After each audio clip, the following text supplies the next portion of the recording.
Francisco Javier Clavijero, investigador profundo de nuestras raíces históricas y culturales, fue uno de los humanistas más importantes del siglo XVIII mexicano. Nacido en Veracruz en 1731, entró a la Compañía de Jesús en 1748, a la edad de 17 años. En Puebla primero, y después en la Ciudad de México, estudió filosofía y teología. Además, aprendió latín, griego, náhuatl, francés, portugués, italiano, alemán e inglés. Hacia 1755 recibió las órdenes sacerdotales y a partir de ese momento dedicó su vida por completo a la investigación y la docencia, siempre preocupado por revisar y modernizar los sistemas de enseñanza.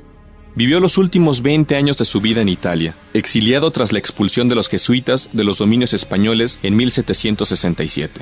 Una buena parte de ese tiempo la consagró a escribir la obra sobre la historia del México prehispánico que tanto había anhelado. Sin embargo, ya no podía consultar directamente los códices y las obras impresas de los primeros cronistas españoles. Por ello, tuvo que echar mano de su prodigiosa memoria y hacer un importante esfuerzo por conseguir cuanto documento relacionado con el tema existía en Europa.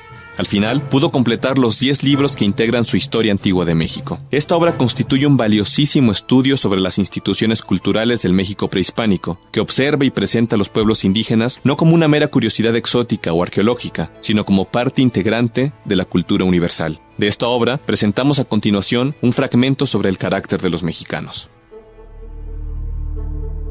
Carácter de los mexicanos. Las naciones que ocuparon la tierra de Anáhuac antes que los españoles, aunque diferentes en idioma y en algunas costumbres, no lo eran en carácter. Los mexicanos tenían las mismas cualidades físicas y morales, la misma índole y las mismas inclinaciones que los acolhuas, los tepanecas, los tlaxcaltecas y los otros pueblos, sin otra diferencia que la que procede de la educación, de modo que lo que vamos a decir de los unos debe igualmente entenderse de los otros. Sus almas son radicalmente y en todo semejantes a los de los otros hijos de Adán, y dotados de las mismas facultades, y nunca los europeos emplearon más desacertadamente su razón que cuando dudaron de la racionalidad de los americanos. El estado de cultura en que los españoles hallaron a los mexicanos excede, en gran manera, al de los mismos españoles cuando fueron conocidos por los griegos, los romanos, los galos, los germanos y los bretones. Esta comparación bastaría a destruir semejante idea, si no se hubiese empeñado en sostenerla la inhumana codicia de algunos malvados. Su ingenio es capaz de todas las ciencias, como la experiencia lo ha demostrado. Entre los pocos mexicanos que se han dedicado al estudio de las letras, por estar el resto de la nación empleado en los trabajos públicos y privados, se han visto buenos geómetras, excelentes arquitectos y doctos teólogos. El valor y la cobardía, en diversos sentidos, ocupan sucesivamente sus ánimos, de tal manera que es difícil decidir cuál de estas dos cualidades es la que en ellos predomina.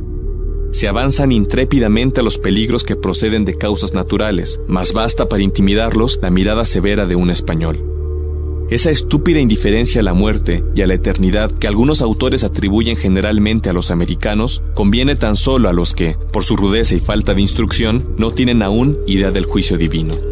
Su peculiar apego a las prácticas externas de la religión degenera fácilmente en superstición, como sucede a todos los hombres ignorantes, en cualquiera parte del mundo que haya nacido. Mas su pretendida propensión a la idolatría es una quimera formada en la desarreglada fantasía de algunos necios. El ejemplo de algunos habitantes de los montes no basta para infamar a una nación entera. Finalmente, en el carácter de los mexicanos, como en el de cualquiera otra nación, hay elementos buenos y malos, mas estos podrían fácilmente corregirse con la educación, como se lo ha hecho ver la experiencia.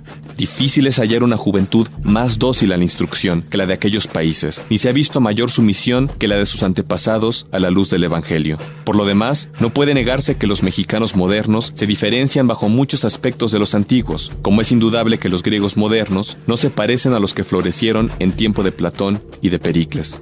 En los ánimos de los antiguos indios había más fuego y hacían más impresión las ideas de honor. Eran más intrépidos, más ágiles, más industriosos y más activos que los modernos, pero mucho más supersticiosos y excesivamente crueles.